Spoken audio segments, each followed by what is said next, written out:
Welcome back to part 2 of Next on the Tee. We're not done yet. Coming up, more stories, more insight, and more reasons to love this game. Let's dive right back in. Part 2 starts now, right here on Next on the Tee, where golf legends live and your game gets better. Hey, Next on the Tee Nation, thank you so much for coming back and pressing play on part 2 of season 13, episode number 5, featuring my conversations with the confidence doctor, Dr. Bob Winters, and our wonderful friend Dave Stockton Jr. As you guys know, both guys have been an integral part of this show. Dave going back well over a decade, and Dr. Bob over the last almost 3 years now. This time around, Dr. Bob talks about patience, focusing on that and becoming more resilient. Key takeaway, a little bit of a spoiler here, but key takeaway, patience is confidence waiting to happen. You'll learn about that as Doc gets into the details about that, how it can help us play better, and again, think better through the course of our round. Really looking forward to him being back on the show. He joins me in just a minute. And then following him, like I say, is Dave Stockton Jr. Somehow I missed Jr. at the PGA Merchandise Show. He and his father were both at the Genius Ball booth. I saw Senior, but somehow missed Junior, and I really regret that. But this time around, Dave talks a lot about his most recent visits to some wonderful golf courses out west, talks about getting to hang out with Dodgers and Padres legend Steve Garvey, talks about a fantastic public golf course that he really enjoys playing that's a lot of fun that is co-owned by Bill Murray. You'll want to hear that story as well. And then we talk about the Ryder Cup, and we have to look back at the Ryder Cup because his father had so much success as a player and as an assistant captain and a captain of those teams. So we want to look back and see what made them successful and what lessons do we need to learn? How do we get it into future captains' heads? How to be successful and how to win more of these things. You'll hear what Junior thinks when he comes back and is a part of the show. Again, like I say, he's here about a half an hour or so from now. So, folks, I can't thank you enough, as always, like I say, for pressing play, for being a part of the show, for being so supportive. Sit back, relax, let us take your mind off everything else going on in your life for the next hour or so. All right, but before we get into all of that, are you tired of boring golf clothes?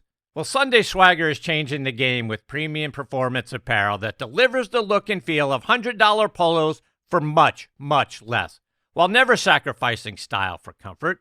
Their bold polos, shorts, and outerwear feature 4-way stretch and moisture-wicking fabric that moves with you, whether you're crushing drives or crushing happy hour. With over 300 unique designs and vibrant colors ranging from bestsellers like Jawbreaker to exclusive collaborations with people like Guinness, Sunday Swagger offers something for everybody. And their matching prints for couples and families with children are flying off the shelves. You might even recognize some Sunday Swagger designs in popular Hollywood movies and TV shows, including Happy Gilmore 2. Sunday Swagger is guaranteed to turn heads and spark conversations. Visit SundaySwagger.com and join the Sunday Club for exclusive drops and member benefits. Sunday Swagger. It's your swagger. Embrace it. Own it. And I also want to remind you about our great friends over at 2 Under. 2 Under men's performance briefs are the unofficial underwear of the PGA, Ryder Cup, and President's Cup teams, and are sold in over 3,000 golf pro shops and golf specialty retailers nationwide. Ricky Fowler is their global ambassador, and over 50 other PGA, Korn Ferry, and Champions Tour players wear them. Just to mention a few, they are David Toms, Jerry Kelly, Justin Thomas, William McGirt, Scott McCarron, and Chris DeMarco.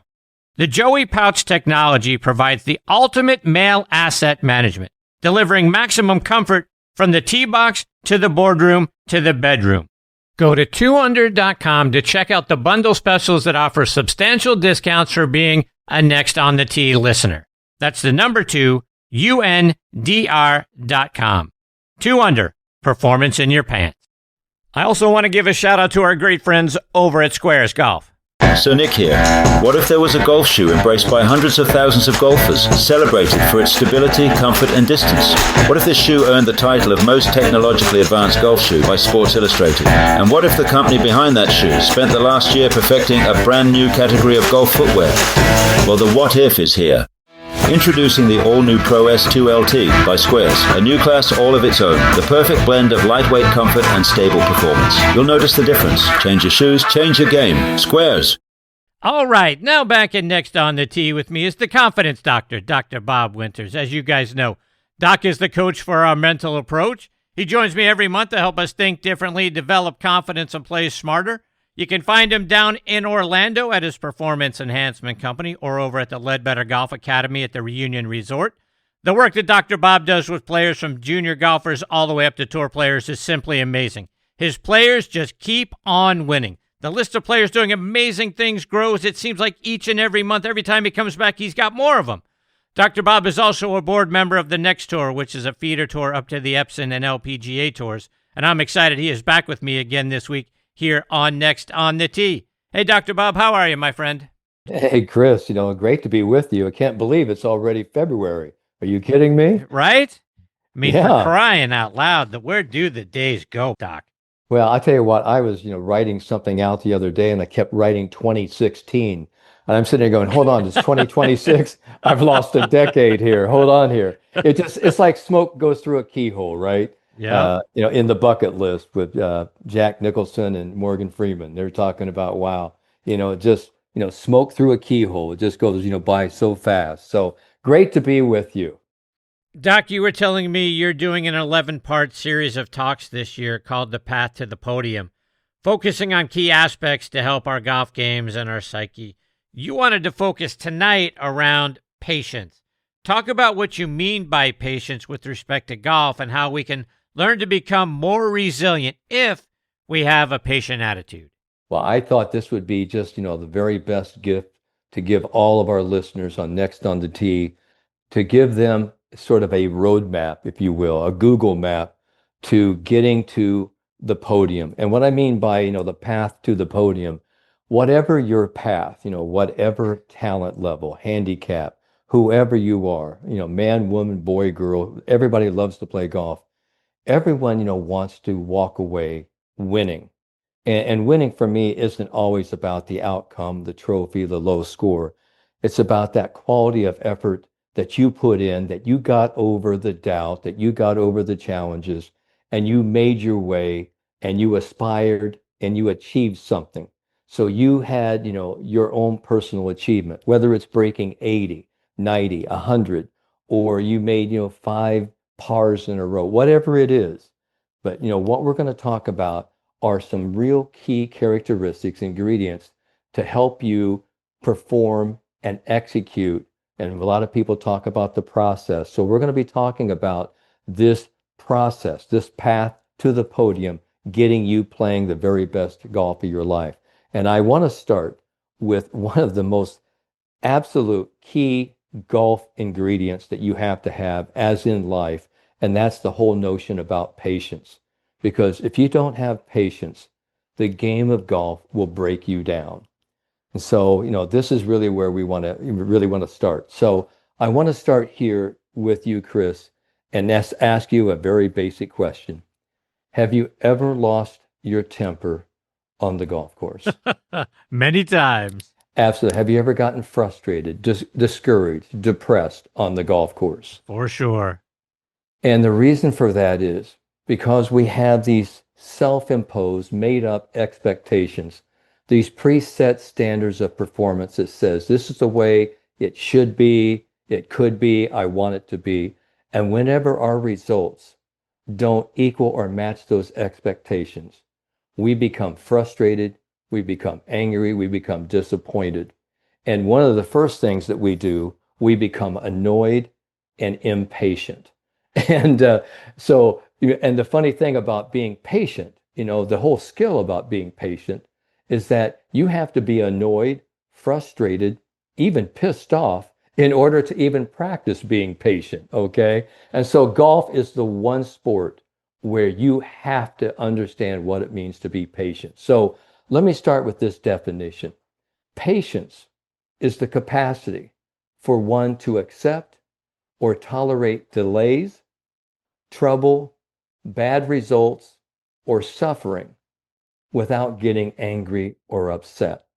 So when I start talking about having patience, What I'm really saying is having the ability to stay cool, calm, and composed, to have the self-awareness to realize that this game is going to knock me down and I've got to, bounce back up. I have to be resilient, and we'll get to that later on, in the next couple of months. But you have to be patient enough to know that good things will happen if I continue on with my process. So for me, and I've said it many times in many of my books, is that patience is confidence waiting to happen.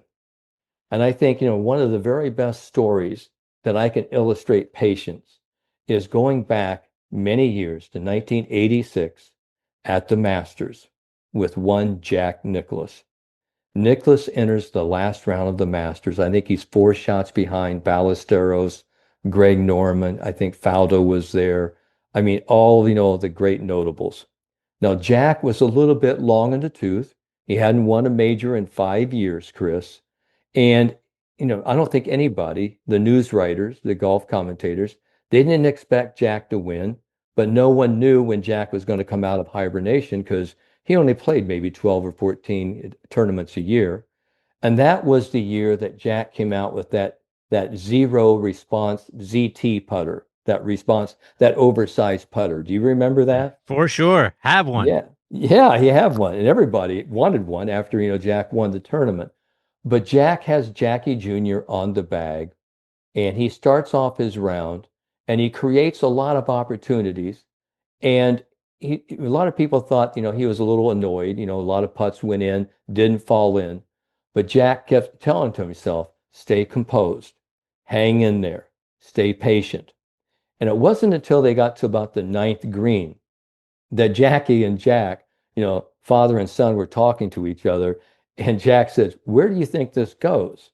And Jackie goes, I think it goes left 3 inches. And Jack goes, well, I thought it went right. And they both looked at each other and laughed.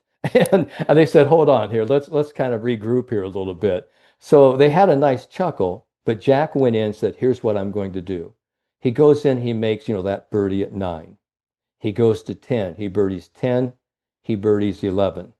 Now, they always talk about, the backside, the Masters doesn't start until the back 9 at Augusta. All right. So Jack is now going on to the 12th tee, and he's getting a little bit overwhelmed because the crowd can feel it. And you've been there at Augusta. I mean, that crowd is right there. There's 12,000 people on you. And so he's stepping into the 12th hole, that tee shot, about 156 yards to the pin. And he's talking to himself, I don't want to go too much to the right. I don't want to leave it short. And so the crowd is sort of getting him emotional. And he said, hey, listen, there might have been a tear in my eye when I walked up to that tee. But he has to, sort of reset and reframe the situation. He pulls it a little bit left. He doesn't get it up and down. He makes a bogey there. So he finally says, okay. And he looks at Jackie. He goes, here's where we go. Let's just stay right with it. We're still there. Again, he's showing the composure, the years of experience, the wisdom. And I'll tell you what, being patient, I mean, it's almost like holding a long-stemmed rose. If you've never pricked yourself before, you might, get, hurt a couple of times. But once you get pricked, you know how to handle that long-stemmed rose. So Jack knew where he was on 13. He hits the green in 13 and 2, makes a 2-putt for birdie, pars 14, and everybody remembers him coming down. And Chris, you remember it just as well as I do. He's back there about 215 yards. He looks at Jackie. He says, I think 3 will go a long way here. And Jackie, his son, said, yeah, let's see it. Let's go. Let's go after it. So Jack takes a 4-iron and hits this wonderful shot everyone knows about. And he lands it about 12 feet from the hole, makes the putt for eagle. And then we're off to 16, where he has a 5-iron. And he hits that 5-iron, and Jack can't see really where the ball lands. And as soon as he hits it, Jackie Jr. goes, be good. And Jack's picking up his tee, and he goes, it is. And so he finally hits it 3 feet from the hole. He makes it on 16, and then he makes it on 17. And 17 was, the putt where he puts his putt up in the air. Vern Lundquist goes, yes, sir. Boom. And Jack makes it, and he makes a great 2-putt on 18. But Nicklaus goes on to say years later is that the ability to stay composed, the ability to keep his head and just keep striking the match, just keep striking the match. It's almost like lighting a bonfire in the old days. We had those Ohio blue tip matches. We'd strike it once, it wouldn't ignite. We'd strike it twice, it wouldn't ignite. We'd strike it a third time, and then we've got a fire. Boom. And that's all it takes, because patience is confidence waiting to happen if you just continue to stick to your process. It reminds me so many times of a great story, Chris, and I want to tell you this little parable, this little fable. It was about two cats in an alley. One was an old tomcat sitting on the fence, and the other one was a young tomcat, down, in the alley underneath, a street light. The young, tomcat was going around, trying to catch his tail. And the old tomcat was up there on the fence looking down and laughing. So finally, the young tomcat looks up and goes, "Old Tom, what are you laughing at? You know why I'm chasing my tail, because if I if I catch my tail, I find eternal happiness." And he goes, "Didn't you ever, do this?" And old Tom looks down at young tomcat and says, "Yes, I did it for years until I realized one thing." He goes, "Wherever I went, what alley, what path, with my front paws, whenever I looked over my shoulder, there was my tail. My happiness was whatever path that I was walking down." And what, that story tells us is that instead of actually trying to force things and make things to happen, just keep forging, keep going straight down the path. Stay committed to your process. So many times I tell players to play within yourself. Just play smart, aggressive. You don't have to be a hero here. So you don't have to go around and try to force or coerce things. Create opportunities, stay patient, good things will happen. And lo and behold, so many players that I'm helping that with right now are finding themselves winning, not because they said, "I have to go out and make birdies. I must, I have to, I should." They're giving themselves these opportunities, to perform great, playing within their talent. They don't have to do anything less. They don't have to do anything more. They just have to stay dedicated to staying patient, because patience is confidence waiting to happen. That's fantastic, Doc. I tell you, it's so much of that resonated with me, just even in my game, because a lot of times, and you mentioned having to hit the hero shot and that sort of thing, right? I mean, for a guy of my talent level, I'm trying to keep it under 85. The goal is to break 80. And a lot of times I give it away and my buddies give it away because we try to hit a shot that our talent just isn't capable of, where if we would have just taken been patient and taken the shot that we can hit, maybe we walk away with bogey, but we don't end up walking away with double or triple, which then really starts, you talk about getting aggravated earlier on, really get you aggravated and get you down because you were trying to, shoot a number. You were trying to do a personal best. You might have been on track to do it. Maybe you didn't hit a great tee shot, but instead of trying that hero shot between the trees, over the water, kind of deal, and ended up making it into the water, if you just would have chipped it out, get on the green in 3, maybe you make a 4, worst case, you walk off with 5, and now everything is still in play because you don't know what is ahead of you, to your point, right? Maybe I make a birdie on a hole. Maybe I go and par out from there, and I can still shoot the number that I was really hoping to do, but instead I didn't remain patient. I walk away with 8, and now the rest of the round is really in jeopardy. Well, that's so true, Chris. But for everyone listening out there, believe me, I'm not one of these people that say play safe, play, super defensive. That's not me at all. And in fact, I remember, one time talking with the king, Arnold Palmer, and I was talking to him and I was showing him the book, Mistake-Free Golf. And I was talking about the great mental mistakes.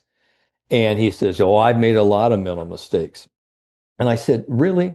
I said, "What was maybe your greatest mental mistake?" And he looked at me and he said, "Well, Bob," he goes, "looking back at it, maybe I should have maybe played a little smart or whatever. Maybe I shouldn't have actually gone for those pins, that were tucked, and maybe sucker pin positions. He goes, but, I just felt like I had those shots. And I looked at him, I said, Arnold, I said, you're not Jack Nicklaus, you're not Ben Hogan, you're not Bruce Crampton, Trevino, you're Arnold Palmer. You're go for broke. That was your style. But you see, you were playing to what is your characteristic. This is what made you great. That was your strength. And I said, I'm sure that every one of those shots you stepped into, you felt like you were going to hit that shot. And he goes, well, you're damn right I did. And I said, absolutely. I said, that's not really what I'm saying. I said, most people, Chris, who make the mistake, they need to have the 80-20, rule. The 80% rule is really what I call it. 80% of the time, if you have a shot and you can't hit that shot 4 out of 5 times, then you probably have the wrong shot. Believe me, it makes me feel good to go out and hit a hero shot and pull it off. In fact, that's one of the redeeming rewards we have here in the world of golf. That's why we play it, when we can hit that shot and get that partial reinforcement and go, whew, wow. It's almost like the movie Tin Cup, right? He hits like 7 or 8 in the water, right? And everybody goes, oh my God, the guy gave it away. But no one was going to remember who finished second or third place, but they were going to remember, Tin Cup, because he finally made, the green and 2, that impossible shot. I mean, it took him about 8 or 9 times, but by golly, they remembered his name. So believe me, it's okay every now and then to hitch up your pants and go for it. But if you really want to lower your scores and enjoy the game and not get frustrated, you have to understand that the path to the podium, one of the greatest virtues, one of the greatest skills you can learn, is the ability to be patient and understand that patience is really dedicating yourself to the process so that good things will eventually show up. Doc, before I let you go, remind our listeners again how they can stay up to date with you, get copies of your books, and follow you online and on social media. They can find all of my books on Amazon and Barnes & Noble or any major book retailer. They could find me at theconfidencedoctor.com. You can follow me on Instagram and Facebook at Dr. Bob Winters or Dr. Robert Winters.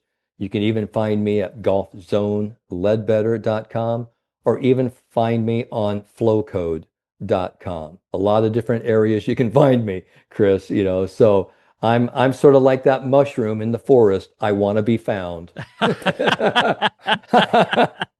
That's awesome.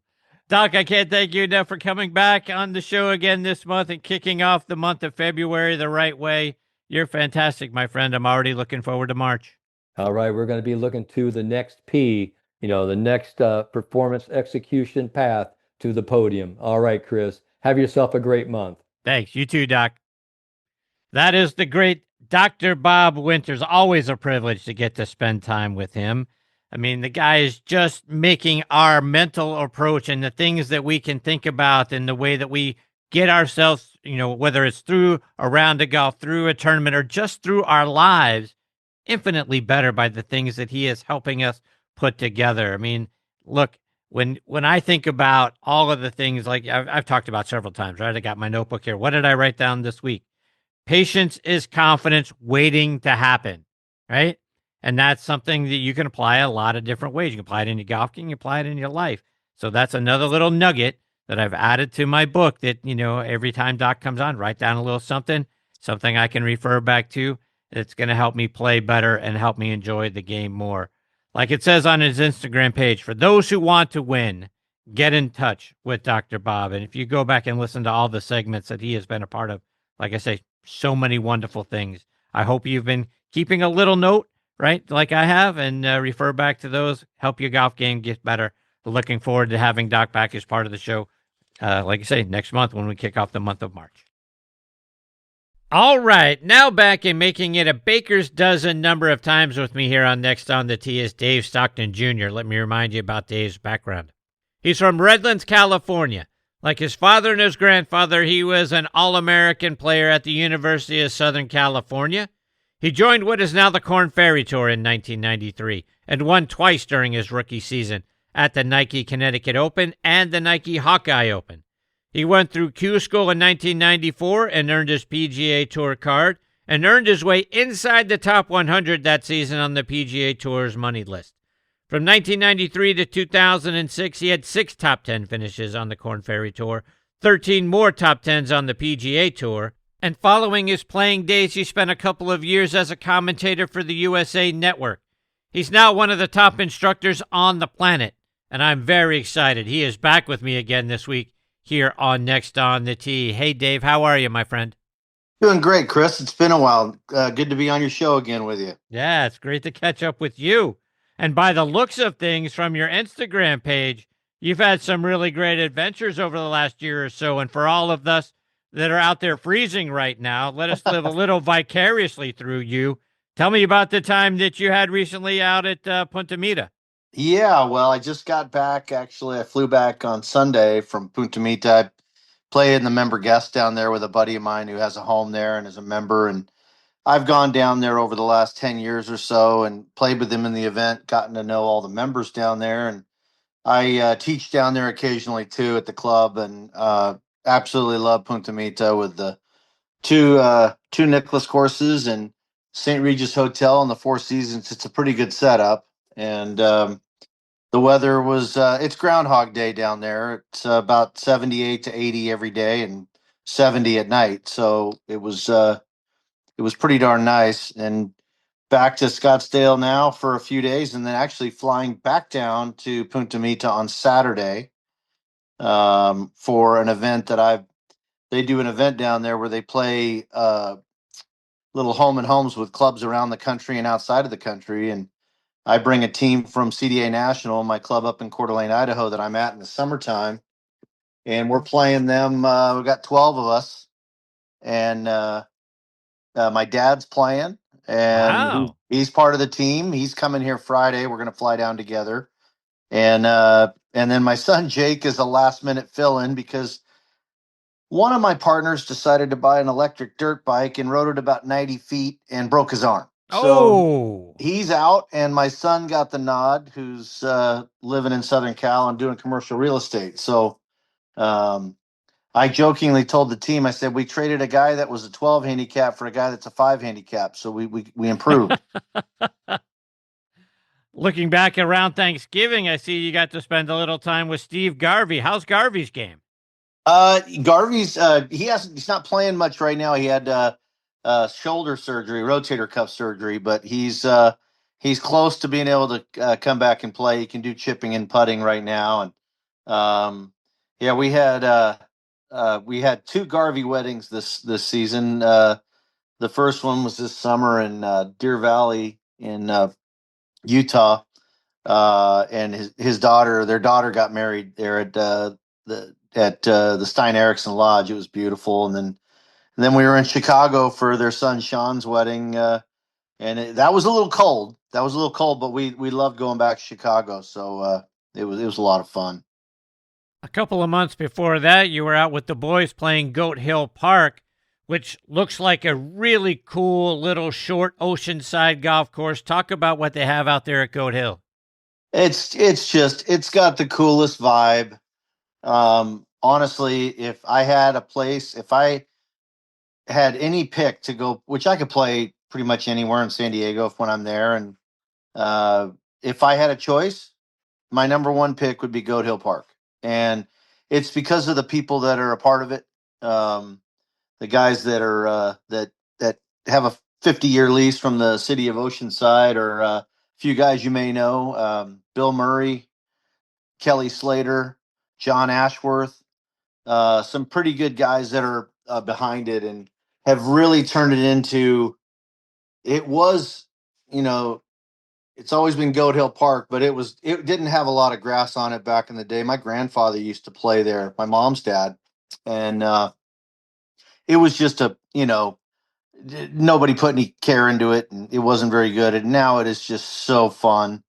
Ash is there every day, and he's so passionate about that place being as good as it can possibly be. And it's the home for the North County Junior Golf Association. They do a hell of a job with the juniors there, which I love. And it's just great to see what it's turned into. It was sad to move away from Carlsbad. That was my game every Friday. They have a skins game. It's so much fun. And my wife and I went back early October, first week in October there, and stayed at our beach place. And I played 2 rounds of golf. I don't play 2 rounds of golf in a week anymore.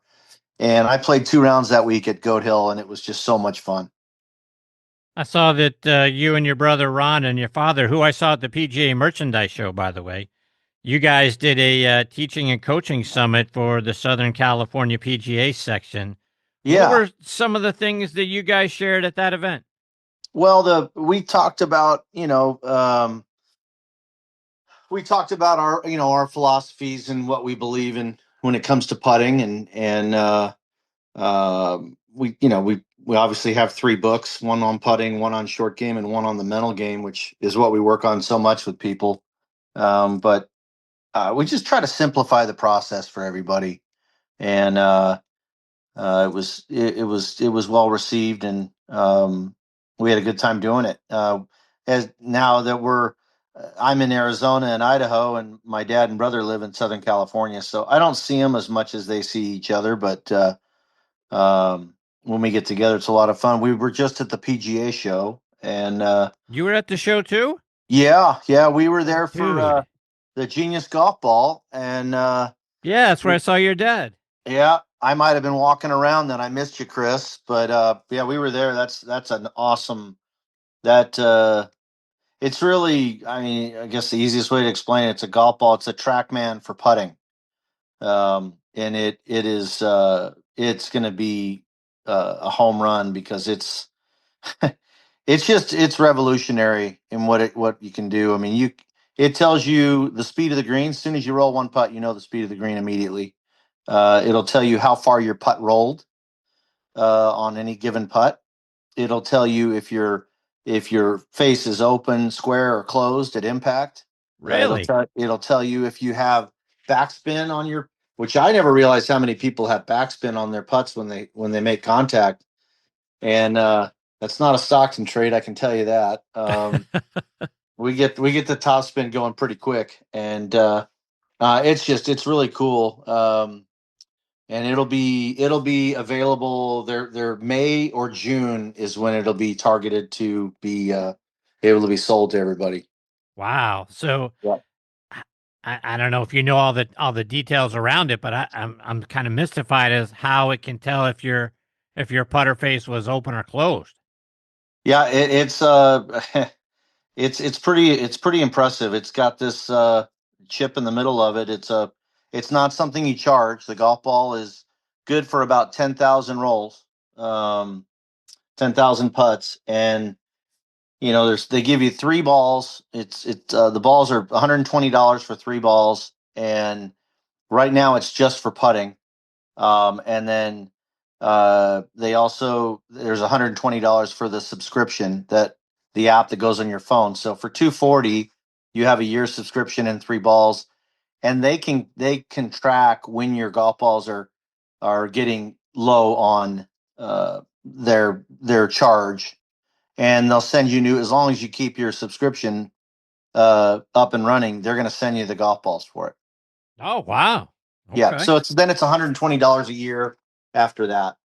So it's some pretty cool stuff. I mean, I've never been a real tech guy, but it was pretty cool rolling it and see, getting the data right off the app on your smartphone.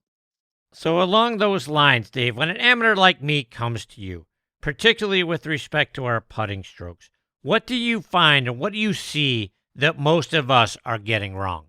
Well, everybody's different, Chris. You know that, and it takes me a couple minutes. I ask some questions of the student, and I find out pretty quick if someone's a field player or a mechanical perfectionist, if they're an artist or they're a perfectionist. And so those things help me along the line in how to address the issues the person has. A lot of them, people don't know how to read greens. And a lot of people just they think that it's ironic, but people think more on putting than they do the rest of the game. And it's really the easiest part of the game. And I always tell my students this when I first work with them and they laugh. I say, this is the easiest part of the game. And they're like, yeah, right. Okay. So it's my worst part. I go, well, that's on the mental side. And I said, here's why putting's easier. I'll give you some reasons. And I go down the list. You don't have to get the ball in the air. You get to use the same club every single time. You're not going to lose your ball. There's a lot of reasons why this is an easier part of the game, but it's not because they're not prepared mentally for success on the greens. They're up there hoping they're going to make it. And, they just want to putt and get out of the way and be done and go to the next hole. Yeah. And they're not enjoying the process. They're not repeating their what the heck's the word? Their routine. And when I say routine, people go, I don't know. I don't know what my routine is. That's because in practice, people don't work on their routine. They come out and they'll take 2 or 3 balls out of their bag, sometimes more. And they'll just putt them, and then they'll go get them, and then they'll putt them to the hole again or a different hole, and they're just walking in and putting, and they're not going through a routine. And I see this a lot with people that have used the line on their ball. And I say to them, okay, so when you have a line on your ball, yeah. Okay, when you're practicing, are you lining up every single putt on the practice green? And 9 out of 10 people say no. They're just walking up and putting. But what do you do when you get to the first green? Oh, this matters now. I got to line it up. I got to get it on my line. And that they haven't practiced that way. So they expect it to work under the gun. It's not going to work very well. Yeah, no, that's a great point. And Dave, I went through a putter fitting a couple of years ago, and I was stunned to learn how far off my aim was with my putter face. The fitter told me that's not very uncommon. But can you share a tip? How can we all become better aimers of the putter face? Well, one of the ways I get people to aim their putters better is for them to be looking out where they're putting it. What happens is most people, they look out briefly and then they look down at their ball and then they're setting their feet looking at the ball. Or they walk in, they set their feet, and then they've already looked at the ball and put the putter down and set their feet, and then they look out. And if someone's listening to this and if this is you, this is why this happens, is if you set your feet looking at the ball and then you look out at the hole, and if you're ever uncomfortable when you look out at the hole, like, oh, I'm not lined up right. And that's ironic because that's the first time you're actually using your feel. When you look out at the hole, your eyes are your feel. Well, if your eyes are looking down at the ball and you're setting your feet looking there, and then you look out at the hole, now you're having to adjust and move your feet, and your putter face a lot of times never gets on your line where you need it to be. I don't put the putter down behind the ball until I've already looked out at the hole, as I've got my feet close together. They're not set, with my left foot back of my right a little bit. So I'm open. I can see my line better being open. And I look out, I see the putt I'm going to have. And then I come back, I put the ball down, I put the putter down behind the ball. And then I look out and I let my eyes set my feet. And I enjoy the look to the hole as I'm visualizing where this ball's going into the hole. And let's say it's a 10-foot putt. I'm visualizing the last 2 feet of that putt where it's coming in the hole from. And I'm enjoying that look, seeing, okay, it's coming in, it's 2 cups right to left break, whatever. I'm seeing the center of the hole being at 4 o'clock on that hole. And I'm visualizing that ball coming in there. Well, guess what's going to line up with my eyes seeing that? The putter face. Wow. Okay. That makes a lot of sense. And the analogy I use with people is I ask people if they've ever thrown a dart before. And if they have, I say, okay, when you're throwing a dart at the board, are you looking at the dart in your hand and then releasing it? Or are you looking out past the dart at the board where you want to throw the dart? And they're like, yeah, I'm looking out at the board where I want to throw it. Okay, well, where's your bullseye here? And they all go, it's the hole. I go, that's ironic. You don't look at the hole when you're setting up. You putt like you'd be throwing a dart, looking at the dart in your hand and throwing it. How accurate are you going to be? And they're laughing. They're not going to be very good. Yeah. No, that whole scenario, boy, I can name that tune in 3 notes. So, Yeah. one of the great things about being the first group off in a morning, especially, in the summertime, is you got the dew still on the green. And when you hit those first putts on the first green, second or whatever, right, you can see the trace of the ball through the Yep. dew. And a Yep. lot of times when you look, boy, our ball doesn't, it skids. It skids, Uh-huh. it hops, it does whatever for 10 feet, whatever, depending on how far the putt is. Yep. But it gives you some instant feedback about, wow, why my ball is skidding an awful lot, or boy, my ball isn't rolling until it gets out there because it's skidding across. What do we need to do? Is there a way for us to get the ball rolling quicker instead of skidding or bouncing, for the first however many feet? Yeah, absolutely. And those balls that are bouncing and skidding before they roll, those are balls being hit with backspin. And how you get backspin on a ball putting is the same way you get backspin on a wedge shot, where that right hand is releasing through and up. Okay, so when you look at people that putt and they release with their right hand, because you hear commentators say it all the time, and we just shake our head, but it sends more people to us for lessons. He's releasing the putter nicely. Um, we don't release the putter when we roll it. We're brushing the ball down the line. To us, it's like a low chip where you would not release the right hand on a low chip. You would hold that angle through the ball. Make sense? Yep. So when it comes to putting, the low chip and the putt to us are the same thing. It's led by our lead hand, our top hand, which is a right-handed player, to be my left hand. And that doesn't break down. The butt of the putter is not pointing back at my belly button when I make a stroke.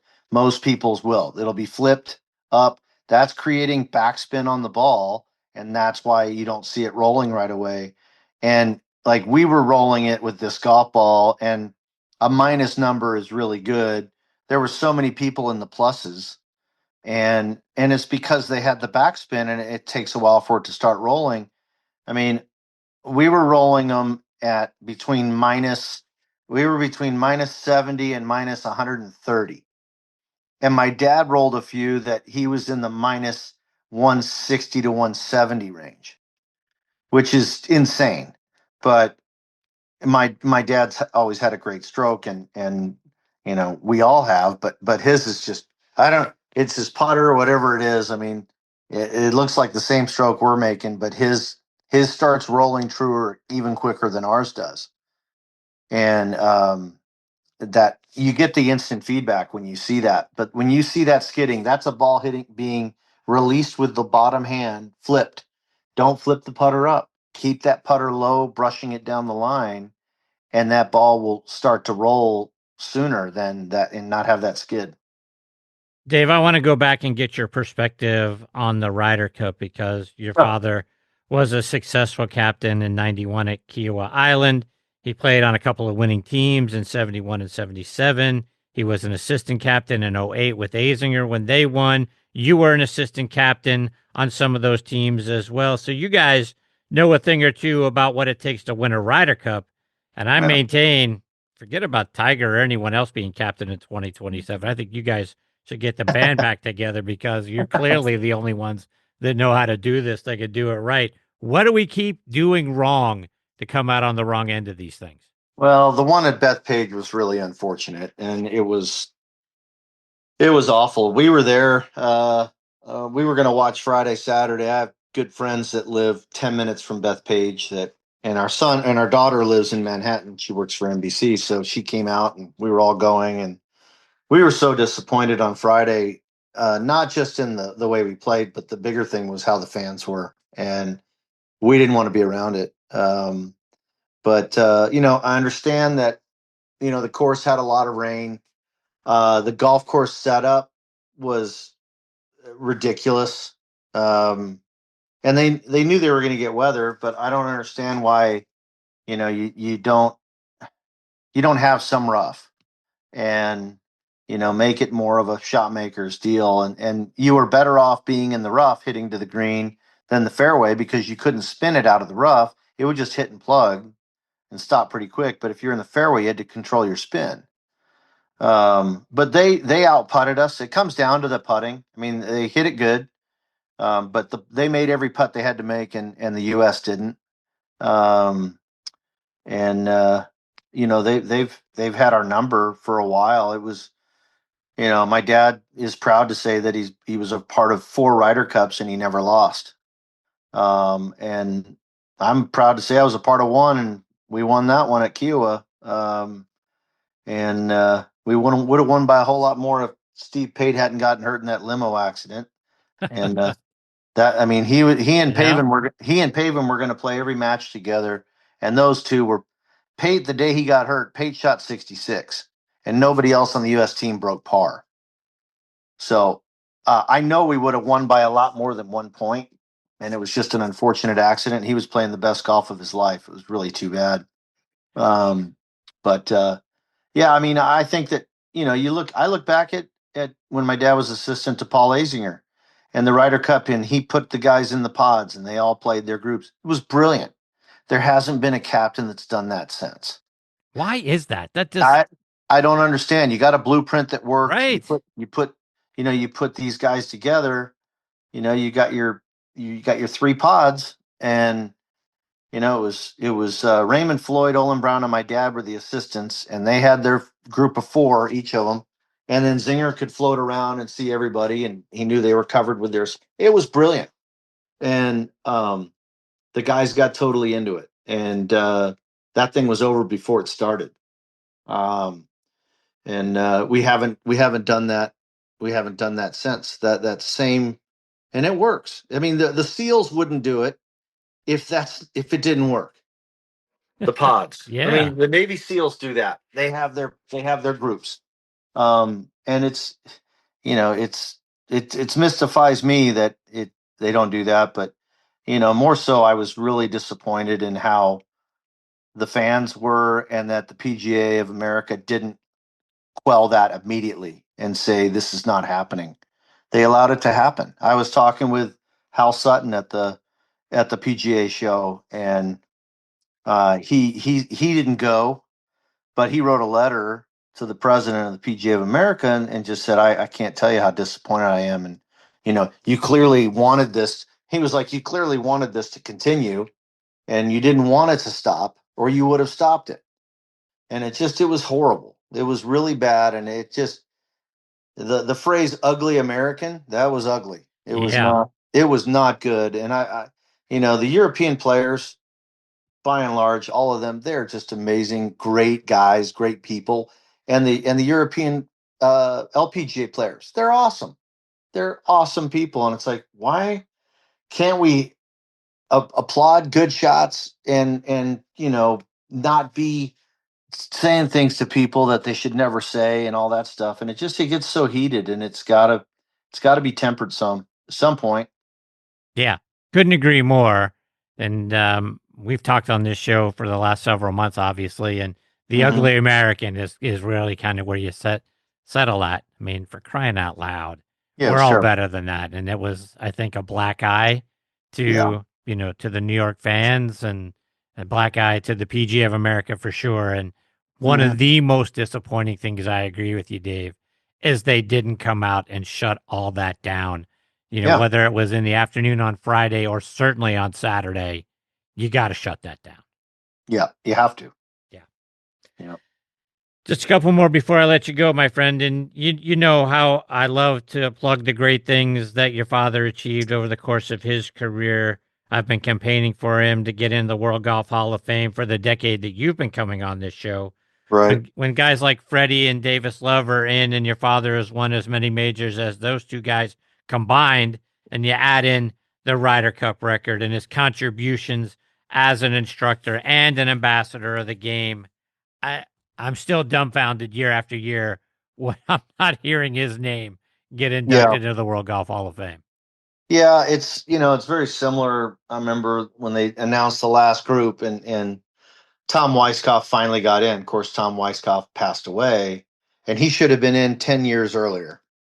And they put him in after he's passed, and I called my dad when I saw the list, And I said, Dad, I just saw the list and you're not on it. And he jokingly made the comment. He says, well, I said, okay. He said, well, it'll probably be one of those things, maybe like Weisskopf. When I pass, you'll give the speech for me at the Hall of Fame.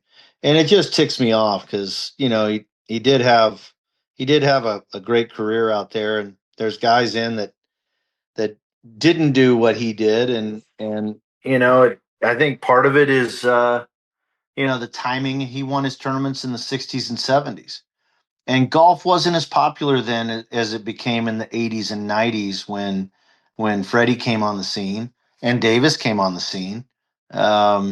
So maybe that's part of it, but I'm hopeful that he gets in at some point. He's given a lot back to the game. He was a great player, and he's given a lot back to the game. And still, it's amazing. He's 84. He plays more golf than me. Of course, I'm focused on real estate in 2 states as well, in Arizona and Idaho. And he plays golf twice a week, and like he's so fired up to come down to Punta Mita and play, and he enjoys that. And it was a few weeks back. I was talking to him on the phone, and I said, "What are you doing?" He says, "Well, I'm going out to the range. I just found this new move, and I wish I'd have had this 50 years ago. It's unbelievable. I'm hitting it so good." And I'm just like, God love you, Dad. That's awesome. At 84, you're still passionate. I got burnt out at 37. Okay. And after I wanted to be around my kids, and it was a grind for me. And I was the epitome of a journeyman. My dad had a hell of a career. And, he says that, and he's, I just can't wait to get out there and go hit balls. And it's neat to see the passion that he still has for the game. And he's still, to this day, he'll be on the range hitting balls, and he'll see somebody that's hitting balls on the range, another member there, and he'll see the struggling, and he'll go right up and say, "Hey, you mind if I give you a tip, help you out a little bit with your game?" And of course, people are like, "Yeah, okay, sure." But that's what he's always done. He's done that since I was a little kid, going to the golf course with him in Westlake Village, California, and he would just walk up to people. And this is when he was winning the major championships and things like that. And he's like, "You mind if I help you with your game?" And it's a different mindset, and it's a gift that he has, he'll walk up and help anybody. And it's cool to see. No doubt. Why wouldn't you want Dave Stockton to come over, boy? If you're sitting out there and you're duck hooking it or you're slicing it or whatever, and suddenly get a tap on your shoulder and it's Dave Stockton, can I help you a little bit? For sure. Yeah, I'm getting tired of seeing you hit the balls out of the range. So try to help you keep them in them. Dave, before I let you go, and you've mentioned the real estate a couple of times, tell people what you're doing and where you're doing it at. Yeah, I'm with Russ Lyon Sotheby's International Realty here in Scottsdale. My office is out of Desert Mountain Golf Club, which we have 7 awesome courses there, and my focus is all over Scottsdale and Paradise Valley. And I have enjoyed this my 5th season doing it. And then from May to October, I'm up in Coeur d'Alene, Idaho at CDA National Reserve. And it's a beautiful Weisskopf golf course on Lake Coeur d'Alene. We got 1,000 acres there. We have our own brokerage on site, and we have a home there. And I teach golf up there and sell real estate. And all the members call me the ambassador. So I'm the ambassador up there, and I play a little more golf when I'm up there. I don't play much here in Scottsdale, but I'm going to go out to the Phoenix Open tomorrow, the Waste Management, and see some guys and spend a couple hours. But those are the two things I'm busy with right now. So, Dave, tell people how they can stay up to date with you, whether it's online or it's on your social media pages. Yeah, I've got X. I'm DSJR1, Dave Stockton Jr. 1, DSJR. And my Instagram is David B. Stockton _. And I'm just having fun with it.